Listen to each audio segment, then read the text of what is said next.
Really Okay. mess people up. Got it. Are we on? Yeah, we're on. We're ready. Yeah. Okay. Hey, everybody. Welcome to this week's show. Sorry we're a day late. Elections got in the way. Let's kick it off talking about last week's games. Shane defeats Chris 97-56. Josh Allen, he's human. AJ Brown only had one touchdown instead of his three that I got to go against. Saquon's on the bye, but he just plugs in Michael Carter, still gets 14. Yeah. Hawkinson looks like an instant fit in Minnesota. So great. That's what Shane needed. Yeah. Chris started two tight ends. We documented Chris's tight end through the season, the escapade. And this week he started two of them and still didn't clear 3 points between them. Just not a lot of bright spots anywhere for Mahoney. I do know he's looking for a quarterback. So if you've got one you're shopping, maybe give him a call, because we did have an offer we talked about where he was going to give me his next 5 first-round picks and CeeDee Lamb for Burrow, but I just couldn't do it. Next 5 first-round picks. He's the commissioner. He can do it. He can do whatever he wants. I thought we could only draft. We trade away the future year's draft picks, but he is the commissioner. It didn't happen. So yeah. It's a bridge uncrossed.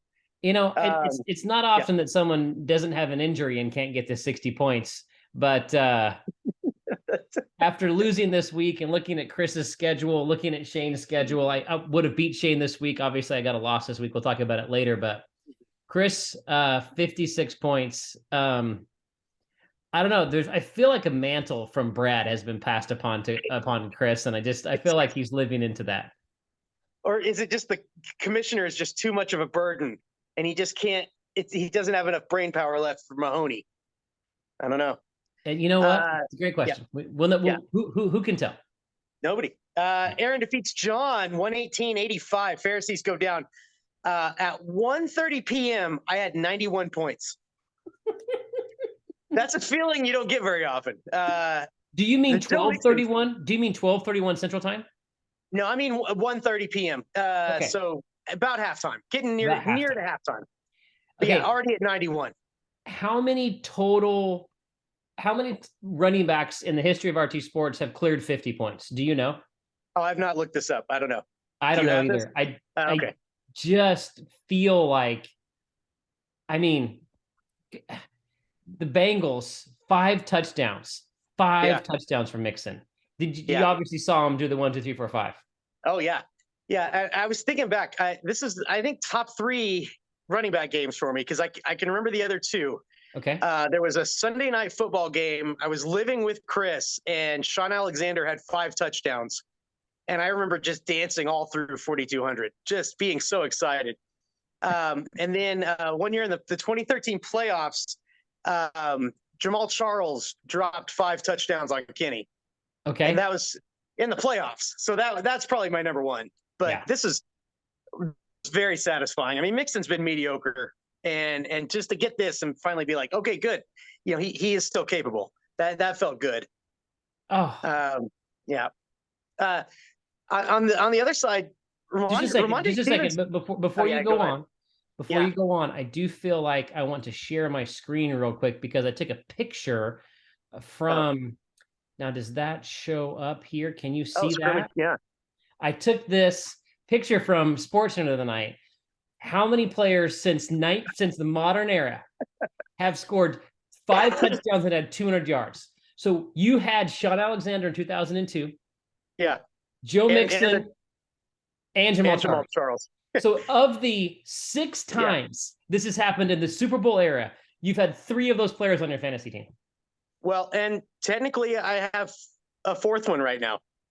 And well, Jonathan, you didn't have Taylor when he did it in 2001. No. But I thought this was quite the graphic. That's fantastic. Yeah, thank you for that. I like it. You're welcome. I thought you might like that, because I remembered you having Charles and Sean Alexander, and I was looking forward to seeing if you could if they were really on your team, but I wasn't sure. So you remembered both. That's hilarious. I watched the game on the satellite. I had the red zone on one screen, but then on the second one I had the Bengals game, and it was coming through on a Carolina channel. So I was getting all of Brandon's local ads, I think. So that was fun. It was like I got to watch the game the way Brandon does. I got the RJ Cafe. I got the Morris Jenkins Plumbing. Sherry Beasley, she backed Biden's agenda, and she's not going to change a thing. And turns out she lost. So, that was fun. I felt like I was kind of, there in the Carolinas there for the game. That's cool. That's really neat. Yeah. Shout out to Brandon there. I want to just Yeah. make sure we recognize that John goes 1-8 after this. We're going to get to playoff talk next, maybe after we go through the games. Keep going. Yeah. Yeah. I did just want to mention on John, Ramondre Stevens has been awesome for 7 straight games. So there's something there. Godwin has no TDs on the season. Chris Godwin, no TDs. Is he due or is he just a bust? I mean, I think he's due. Yeah. And how about Lamar not cracking 30 when his own team almost gets to 30? I don't know, man. I don't know. It's crazy. Raging Rhinos defeat Chad and the Rowdy Rompers 137-124. The Pats defense and Patrick Mahomes combined for 99.9. So what do you do? How do you I feel like Jeff keeps trucking while Chad just keeps stumbling like a runner doing hurdles, and he trips his foot on the first one, and then he just never gets that rhythm back, and he just tumbles down the whole field like a tumbleweed or something. Chad had a good score. 124 is a great score. That's not a good score. That's a great score. Drake tried to make it interesting, but man, just not enough when Jeff's getting that kind of production.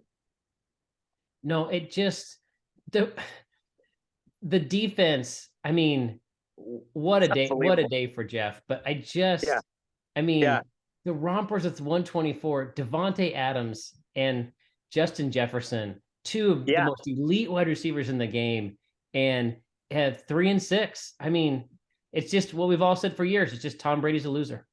Yeah, there's no other explanation. Yeah. Devontae Adams had 3 yards last week, 146 this week. I mean, that's what a coaching move to stick with him. By the Rompers. Well, you're not going to bench. Well, maybe you would. I don't know. I don't know what you do. We've got your game up next here. Josh defeats the Karate Kids 125-101. I got a text from Josh like at 12:05 saying he thought Fields was on the verge of a breakout. Wow. It happened. No Debo, no Chubb, no Dak. Doesn't matter. Does Josh have a quarterback controversy? That's what I want to know. Man, the meteoric rise of Justin Fields came into right when they played the Karate Kid. Just in time for you. He looks amazing. He looks amazing, and it's amazing. He had he's a second-year player, had not topped 40 points in 2 years as a starter in fantasy, and 56 against the Karate Kid. So what can you say? It was a great game. You going to bench Cooper Kupp again? Yeah. We talked about it. He's back in the starting lineup this week. So is this a disciplinary thing, or he played his way out of the lineup? What's going on here? I'm grasping at straws. I have the most points in the league, and yet I'm 4-5. I feel like no matter what I do, I play everybody's best week. This week again on Thursday night, Dallas Goedert had not had a touchdown all season. He gets 16 points. They never stopped throwing to him the entire game. Yeah, it was just Fields had his game of the year. It just was one of those weeks where I was just like, is this just keeps happening to me? I have an average of 117 points scored against me every week. I have the most points and the most points scored against. If I played Chris's schedule, I'd be undefeated. I would have one tie the week I would have played myself. But if I would have played Chris's schedule, I would be undefeated right now. And yet somehow the commission, it's good commission. I got to say, it's incredible commission. He keeps getting wins. And yet I don't know what to say. I don't know what to say. I'm flabbergasted. I got to stop talking. Yeah. It's 101 points is a good score. I mean, you're putting up points. I would have beat Shane and I would have beat Chris. No problem. So what can you say? And now I run up against Shane this week. So somehow we'll see. I'm sure that preview's on the way. Yeah. Jeremy defeats Jay 79-69. Curse of Deshaun Watson versus Jay's just general bad luck. I don't know if Jay touched the taboo from Brady Bunch or what, but it's just been really bad for him. uh, 69. And On this the was a rough dot. bye week On for the Carr. dot. 69.00. I mean, it's Yeah. nice. It's a nice score. Carr did this without Zeke, no Amari Cooper, no Kittle. This game had a real like loser leaves town vibe to me. Like tough to overcome. Jay's in trouble schedule wise or record wise. Also, he's carrying 3 defenses, which caught my eye. I thought that was unusual. Well, his team is. I look at his team and I think it's so good. And I just don't understand how he's 2-7. You want these players he has. I know. So I thought for sure he'd win with Kamara on Monday night. It was just Kamara's going to bust off a long run, going to score. Jay will get back into it. He'll get his rise. He'll be that 7 or 8 seed in the playoffs and like knock off a top seed just because his team's so good. But there's a chance. I don't know. I still believe that Jay will make the playoffs. I still believe right now that Jay will make the playoffs at 2-7. Well, that is coming up after we talk about the Hellhounds defeating Jolkin, Rolkin, Tolkien. Brandon needed one of those ridiculous Taysom Hill games on Monday, but it just didn't transpire. Yeah. You get 48 points from Tua. You get the combo points with Waddle. You know, Brandon had the Tyreek to neutralize it, but it just wasn't enough. Just not enough. No, I mean, an okay week for him, but man, it's Travis Etienne looks great. John Mendenhall has traded himself into a fantastic team. Yeah, well, and he said that his dad was in the hospital and he just had all this time on his phone, and so there's a bright spot out of Steve being ill. Like, man, really turned his team around. So hey, it's all worth it. Brandon lost quarterback roulette this week. Didn't he crapped out? Didn't get it done this time. They played one another. I thought that was interesting. You know, he had Kyler v. Geno, and it's hard to know. But I don't know. I don't think that Trevor Lawrence is gonna be the future. I don't know if he's gonna be started in 2 years. He's the chosen one. I don't know. We'll see. Yeah. I just want to look at the playoffs real briefly here. We got 5 weeks left in the regular season. Okay. I went back and looked at last year. We only have 1 year of data with the expanded seasons, but last year 7 wins was enough for 3 of 4 teams to make it. Okay. So if 7 wins gave you a 75% chance of making it, basically. Okay. Right now, Middendorf's got 1 win. So mathematically, he can't even get there. Wow. Jay's got 2 wins. So if Jay wins out, he can get to that 7, but then you need the tiebreakers, you know, if it's like last year. Yeah, right.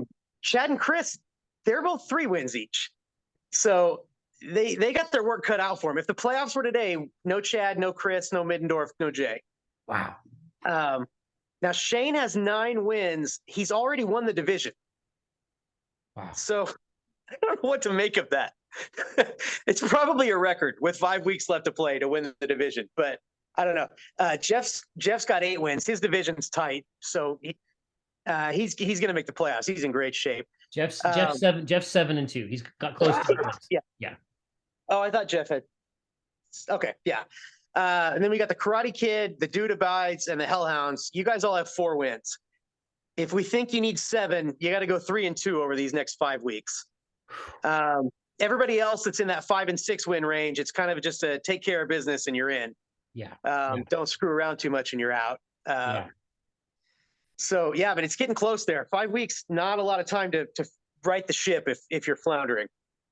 It's really interesting to look at because what you've just said was Pharisees with 1 win, Jay with 2 wins, and then Chad and Chris with 3 wins right now are outside looking in with our 8 teams that make the playoffs.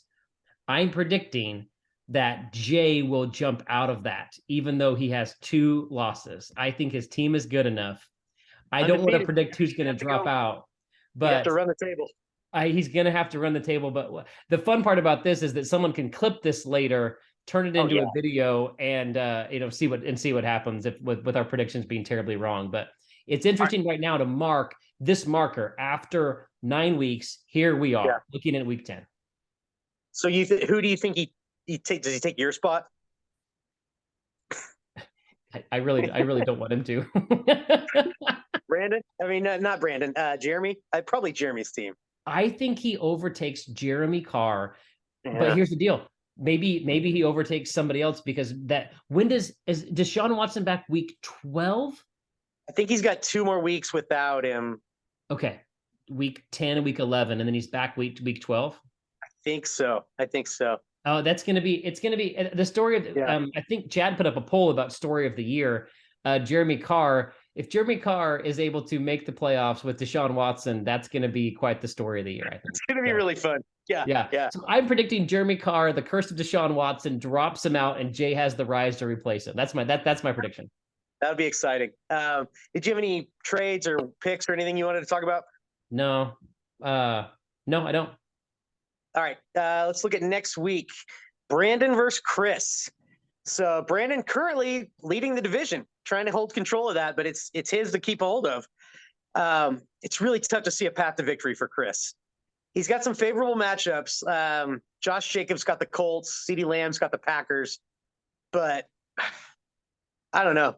I think Brandon's got too much firepower. I don't know what they're going to do at quarterback though. Stafford's got a concussion now, they're saying.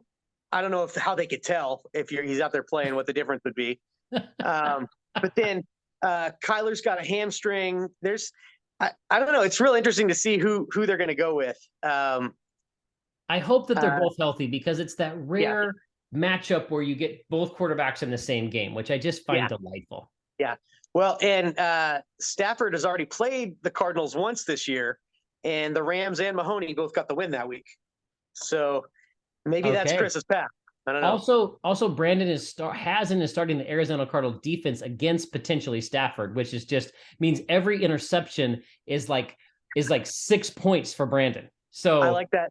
I like that tactical move. If it's that's super fun, super fun. I love that. Yeah, that's great. Yeah. Next up. Okay, I'll take Brandon for the win. The commissioner duties is just way too heavy on Chris's shoulders. Plus his team's not very good. Next up, Jeremy versus Aaron. Cobras 6-3, tied for the 3rd best record in the league, averaging 15 more points per game than the 4-5 Jeffrey Lebowski's. It is a really tough bye week though for the Cobras. Oh my gosh, your whole bench is getting rested. They're all in Cabo. I mean, they go to Cancun? I don't know where they go. They go to probably Cancun or Cabo, one of the two. They're all in Cancun. Yeah. I don't love Carr's matchups. He's got a couple of good ones. Amari Cooper against the Dolphins can't seem to stop the pass. Derek Carr gets the Colts, which who knows what they're going to do. And then Carr is finally meshing with Devonta Adams. I think Jeremy wins a gross game here. I think I go down. Maybe this is Jeremy staves off. Maybe I'm the one that doesn't make the playoffs. Oh, you're fine. But Jeremy needs us to keep the playoff hopes alive. So we're coming off some emotional win. I just see maybe a letdown by the Cobras. Okay, I'm taking the Cobras to beat Jeremy because if my prediction's going to ring true, Carr can't win this week. So it's got to start this week. Got to start this week. So I do think that Jeremy has some good matchups, but maybe Jeff Saturday, having never coached a game of even Little League of his life, maybe he's going to rally the Indianapolis Colts against Derek Carr. Derek Carr did have 37 this week, but 7 last week. So we'll see. We'll see. Yeah, I guess there's a lot in play there, a lot of variable. Yeah. Next up, Jeff versus Jay. So here's Jay's first task. Yikes, Jeff. Jeff is 7-2, 2nd best record in the league. He's leading the division. He's averaging 12 more points a game than the 2-7 Vipers. What I think is fun here is we got the number 1 quarterback versus the number 4, Mahomes versus Hurts. Unfortunately, Eckler is a number 3 running back right now, and Jay's got nothing close to that since Breece Hall has gone out. Yeah. So, if we're looking at 7 wins as a threshold, Jay has got to win this game. Jeff is a steep challenge on that journey. I think the game's closer than the record indicates and the averages indicate, but I still think Jeff comes away with the win. I've backed myself into a terrible corner. My friends in Arrested Development have said for years I've made a terrible mistake because I feel like I have to take Jay because I believe him so much. But he has to play Jeff this week. What is the deal? He loses Chase, one of the best talents. We talked about this. I think it was last week or maybe just in person. Yeah. But if you have a top 5 pick of who do you want for the rest of the season, just 2 weeks ago, Breece Hall and Jamar Chase would have been in your top 5 of any player, any position. and he loses them sure. both the same week. I just feel for Jay, but I'm taking Jay. I'm taking Jay. I believe in Jay. I'm at 2-7. It's one of those weeks where just like, how did the Chiefs only score 17 points? And you know, it's one of those weeks they're just like, because the Chiefs play to the level of their competition. If they think they're playing Jacksonville at home, it's going to be one of those gross like 17-14 games. You know, 22 points from Mahomes, and people are just left scratching their head. So that's what's going to happen this week. Wow, bold. I like it. I like it. Next up, we got the John Bowl. John versus John. They should play for the loser should have to change their name until they play again. You got to just go by something else. Sorry. Well, obviously, Kelly, we know that Middendorf doesn't watch these, so he wouldn't even know that the bet is on. So we know that for sure. If you had one win, would you be watching this video? You probably still would. Hellhounds are 4-5. They've won 2 in a row. His 3 highest scores of the season have been the last 3 weeks. Wow. So he's really trending in the right direction. On the other side, the 1-8 Pharisees have not won since week 3. Could you imagine not winning since Rosh Hashanah? Coolio was alive the last time John won. John has not won a game since Lizzo played James Madison's flute. The last time John won, Nick Cannon only had 9 kids. It's been a long time. Now, the Browns kicked the crap out of the Bengals the last time we saw them play. If they can do the same thing to the Dolphins, maybe they hold Tua and Waddle down. Or maybe that's a path to victory. If Myles Garrett gets a hold of Tua and it turns into a horror movie, I don't see it happening though. I think Hellhounds win pretty easily. I do too. I think John just I think it's over for Middendorf. He can't make the playoffs. He's starting Jacoby Brissett. We have the Brissett versus Tua in real life and in the fantasy matchup. Our second matchup of 6 this week. It's fantastic. I don't know what the odds are on that, but yeah, I think the Hellhounds have righted the ship. Their team looks great. They're terrifying. Who wants to play against Tua and Waddle? Yeah. Nobody. Yeah, I'm glad I played him earlier in the year. Next up, final one, our game of the week, Shane versus Jason. Shane, 9-0, undefeated, but he's got a really tough stretch of games coming up. He's got the Karate Kid this week, the Ghosts next week. He's got Mendenhall in week 13. If he stays undefeated, it's because he earned it. On the other side, we got Smith, highest scoring team in the league, averaging 3.5 more than the Sweat Sox. You guys are the only teams over 1,000 points on the season, the 2 of you. So these are the 2 coming at it. On the flip side of that, only 3 teams have allowed more than 1,000 points this season. Okay. Jason, Brandon, Middendorf. All in the same division. What does God have against our Z division? The Pastor division. I don't know. We've moved to Van Halen themes, though. It's the Running with the Devil, not that's right. Maybe that's what happened. Karate Kid's got a losing record. In danger of falling out of the playoffs despite all these points. Yeah. I think Shane's beatable, but I'm going to keep picking him unless Josh Allen is out.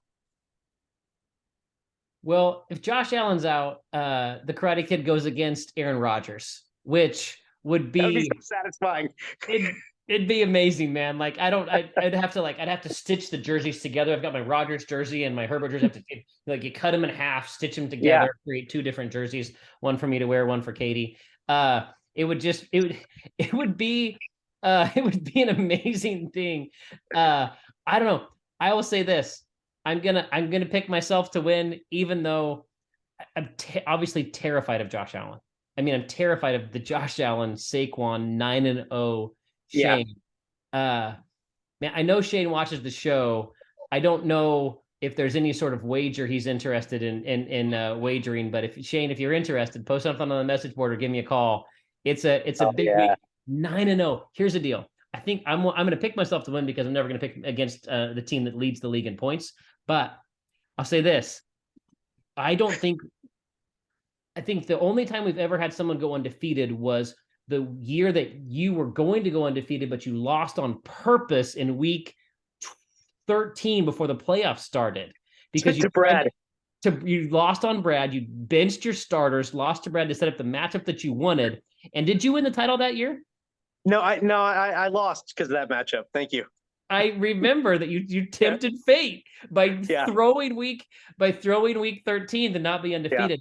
And so because of that, 26 years in the league, no one has gone undefeated. Could this be the year that Shane and Josh Allen and Saquon Barkley run the table? If he beats me, I mean, I think he does. So we'll see. I can't wait. Well, what's in store? Exciting. It's going to be great. Great week ahead. Week 10. Yeah, I know. Here we go. Let's go. Okay. All right. Good night. Thanks, guys. Have a good week, guys.